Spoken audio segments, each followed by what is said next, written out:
भरने बाद वापस करायल नारी के मुबैना कत्ल करण बाद आपघात जो रंग ॾियण वारो मामलो ॻोठ जहान खान शर वातिन फहमीदा शर जे भाउ समेत 6 ॼणनि खिलाफ़ कत्ल जो केस दाख़िल करायो वियो आहे। वहां अपडेट कयूं पिया। सिंधड़ी मांझे ते प्यार भरण बाद वापस करायल नारी के मुबैना कत्ल करण बाद आपघात जो रंग ॾियण वारो मामलो ॻोठ जहान खान शर वासिन फहमीदा शर जे भाउ समेत 6 ॼणनि खिलाफ़ कत्ल जो केस दाख़िल करायो वियो आहे। तफ़सील मालूम कंदासीं। असद शरलाई हिते मौजूद आहे। असद, छा डिटेल आहे हिन केस जे हवाले सां?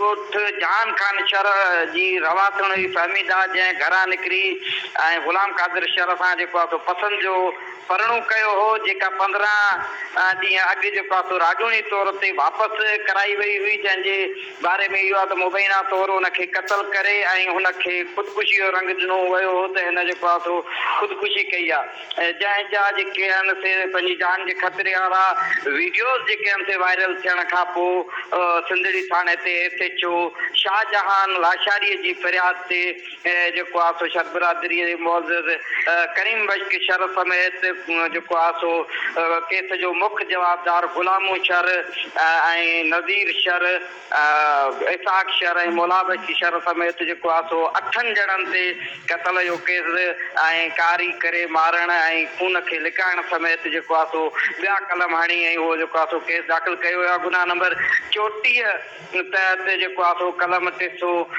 109 ऐं ॿिया जेके आहिनि से उहे सेक्शन शामिल कया विया आहिनि।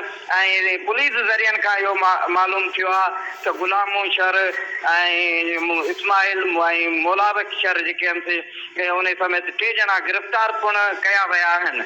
जी वॾी महिरबानी असद शर अपडेट करण जे लाइ।